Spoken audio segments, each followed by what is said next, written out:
What life lesson did you learn that you will never forget, and when did you learn it?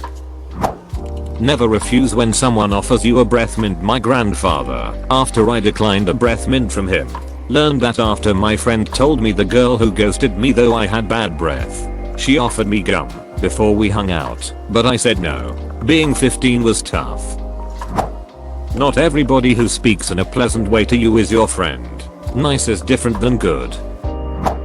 If you're right but you're obnoxious about it, people won't see you as the good guy.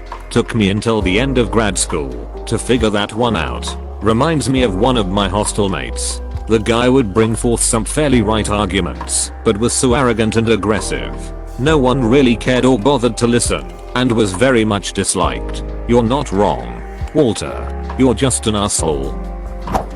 You can delegate authority. You can't delegate responsibility.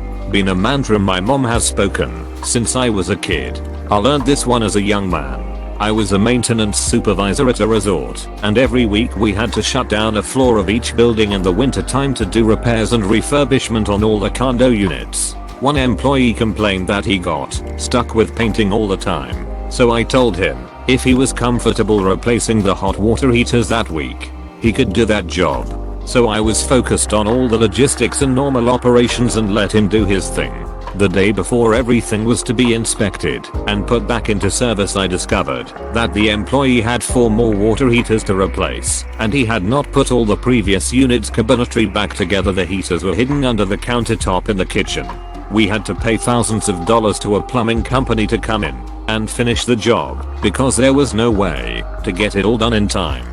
My boss in the home office was furious and asked how this happened when we were doing all the other floors on time. I tried to explain that the employee ducked up and didn't tell anyone in time, but my boss explained to me that it's my job to make sure they did their job and not make excuses. I was pissed, but after I cooled off, I realized he was right. You can assign tasks and projects to others, but ultimately you have to be responsible for the overall outcome.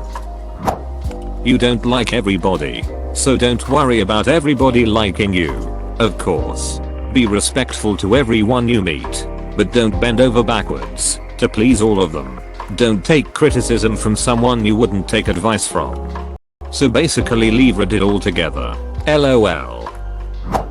Learn to pick your battles wisely. Some things just are not worth fighting.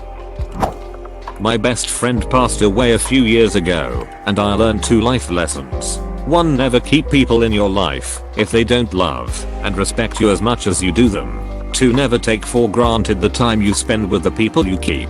It could be over any day. I used to spend evenings with my grandmother every single day. One day, I was busy with some schoolwork and could not spend the time with her. She passed away that night. It has been 10 years since that day, and not a single day has passed when I do not contemplate what would have happened if I just spent some time with her that evening. Since then, I have made it a point to never take people for granted.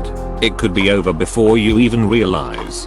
She wouldn't want you to dwell on that one moment. As someone who lives with their aging grandparents now, I can guarantee that. I'm sure she was just grateful of the time that you spent with her. Grandparents are like that. Enjoy your life guilt-free. Don't hang on to your mistakes just because you spent a lot of time making them. Time invested is a myth. Not everyone at work is and wants to be your friend. Some just pretend and then duck you over. Learned that doing my apprenticeship and found the same shit in almost every other company I worked for so far. I have so many co-workers claiming that they are my friend. We know nothing about each other. My dad taught me as a teenager that relationships should be easy. Biggest and best lesson I've ever learned. Relationships should not be filled with drama, but with friendship and respect. Really helped me choose who to be with. Now I teach my daughters the same thing, so maybe they can prevent being in a painful relationship. This is so true. I worked with a couple of women once who said me and my girlfriend didn't love each because we didn't have massive fights. I said that we just agree on a lot of the same things, and when we do disagree we rationally talk it out, and they couldn't comprehend a relationship without fights. I have been told this as well. I can't imagine having massive fights all the time with my partner. That sounds so stressful. A lot of it is just blueprinting from our parents. Growing up, my parents fought constantly, which I must have absorbed subconsciously as how people in relationships relate and show love. Then I got married to my wife who didn't engage when I let emotions fly and took it as a sign she must not care about me. Fortunately, through therapy, I was able to work out where that probably came from and realized it was not a thought process I wanted to hang on to, as it didn't match who I wanted to be. As you said, it's stressful for both parties, and speaking from personal experience, incredibly stressful for children.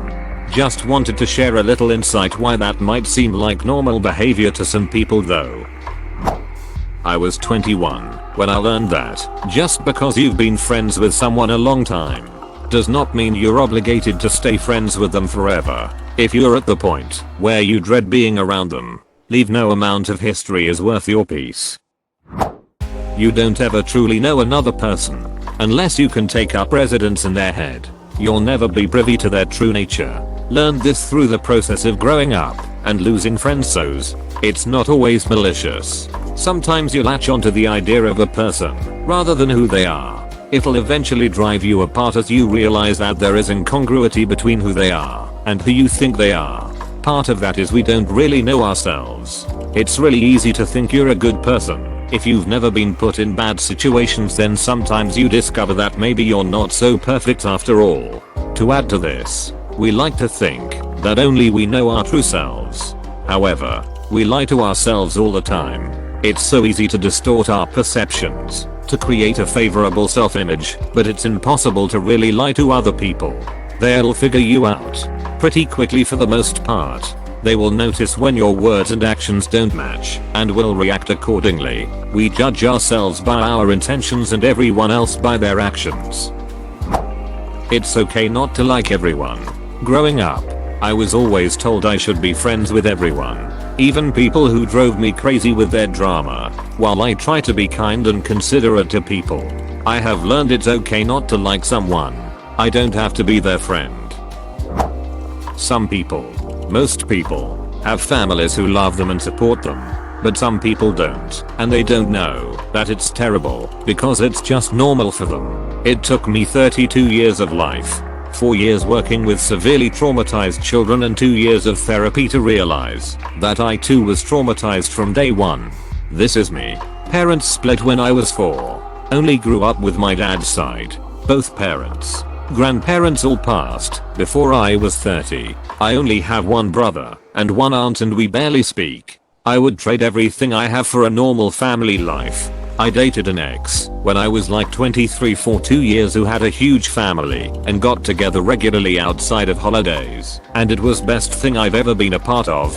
When we split, I was legit sad cause her aunts and uncles and the nieces and nephews all eventually stopped talking to me too. For a brief moment I had it. Edit. Geez guys, thanks for the awards. I wish y'all were here to go bowling with or something.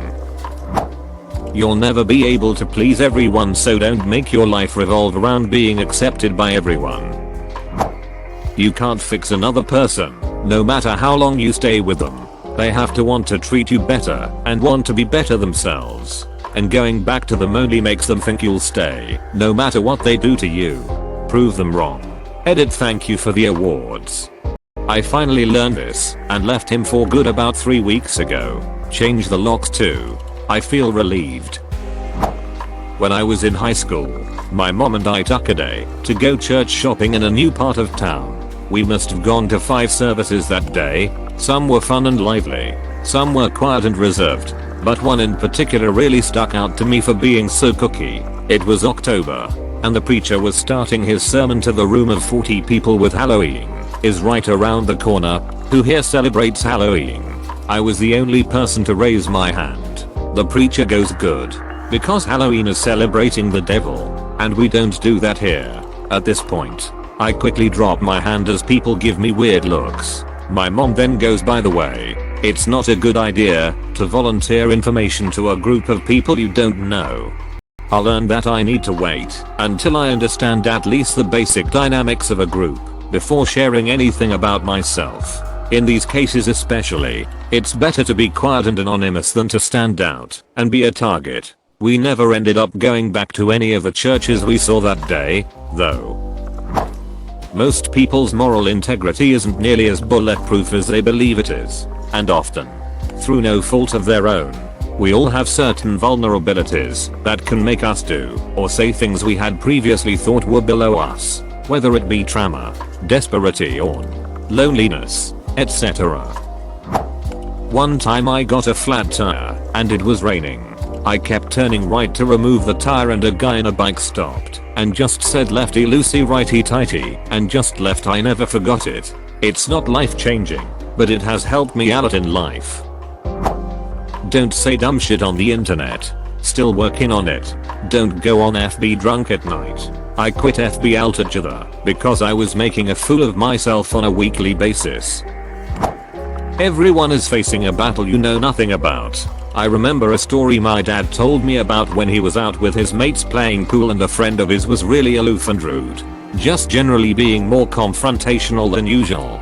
At first it pissed him off that he was being a dick, but he later found out that this guy had recently turned the same age his own dad was when he died. I guess it was messing him up a bit and was pretty much occupying all his thoughts, which didn't leave much room for pleasantries. You have no idea what personal turmoil is going on inside someone else's mind that has nothing to do with you. Time is the most valuable resource on the planet. Don't become a walking charity.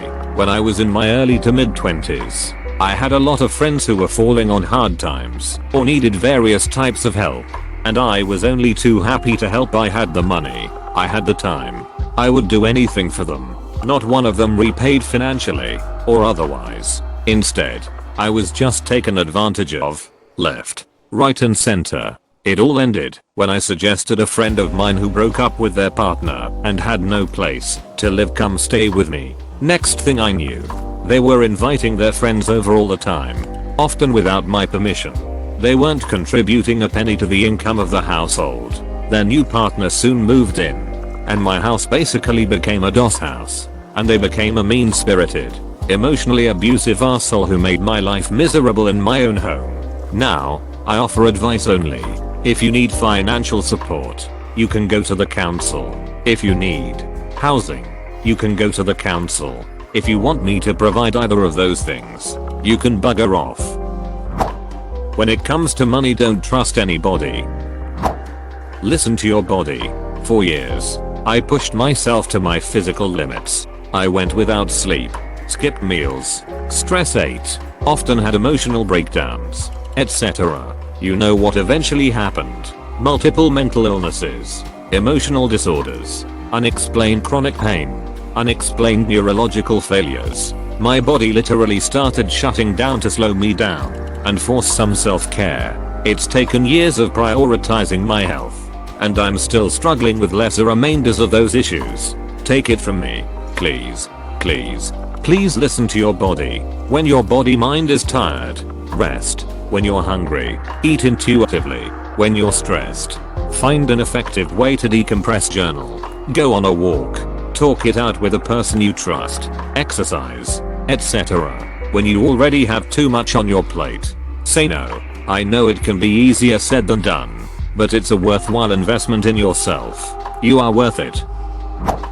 Lesson learned: don't step on random wood scraps during a renovation or you will end up with a nail in your foot. Date learned 3 hours ago. It is better to be alone than to be surrounded by those that hate you. Lesson I learned, though I would rather ignore it, but it might help someone else. The grass isn't greener on the other side. It's greener where you water it. Relationships, career, everything. Don't give up and throw things away cause it gets tough. Fix it and make it better, or put into it and grow what you want. Outside of my family, there is a very small portion of people who truly care for me and think about me without being prompted to. People treating you poorly is a reflection on them, not you. My brother taught me this after I got dumped when I was 16 and my best friend banged my ex the next day. Working in the justice system has made me rethink my understanding of good people and bad people. I think most of us have the potential to do monstrous things, given the right set of bad circumstances and strategically applied pressure. Happily, though, it's not a foregone conclusion. When I was about 9 years old, I used to bully a lad in my class. I felt like a tough guy because he was bigger than me. I bullied him because he came from a poor family, but I'd always had a wealthy family until I was around 9 years old. My dad's alcoholism escalated and cost him his job and destroyed our family. I bullied that lad out of anger because of what I was going through, and then one day he beat the shit out of me. Our head teacher principal made us sit outside his office for a whole day together. Just the two of us. I quickly realized how much I upset him, and we became friends. I was doing forced landing practice in the training area in a Cessna 152 Aerobot with my instructor. On the way back to land, he asked me this question: "What will you do if the engine catches fire?" I looked at him and said, "Jump out." He said, "No, you just control the plane.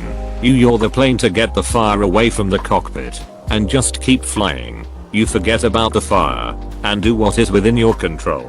I looked at him, stunned, and said, "That's fucking profound, Steve." I promptly took that advice and applied it to every aspect of my life. Don't worry about things that are outside your control. Somehow my parents imparted to me life was a pie. If somebody got some, I got less. That if I wasn't doing something impressive or winning at something, I was failing. I thought the way to be valuable and get people to like me was to achieve more, prove how smart I was, and one up them. You can imagine how that goes over when people predictably didn't like that. I thought it was because I wasn't achieving enough or seeming smart or talented enough, so I'd get even worse. It's hard to undo such an ingrained mindset and to admit shortcomings and share vulnerability. But the gradual life lesson has been not to try to impress people, not to be ashamed of your true imperfect self, but to listen to people, share with them, and be open, honest, and vulnerable. Edit to app not a zero-sum game about physical or material things, more like attention and emotional things. My parents certainly never actually literally told me that either. It's just some weird translation my brain did somehow.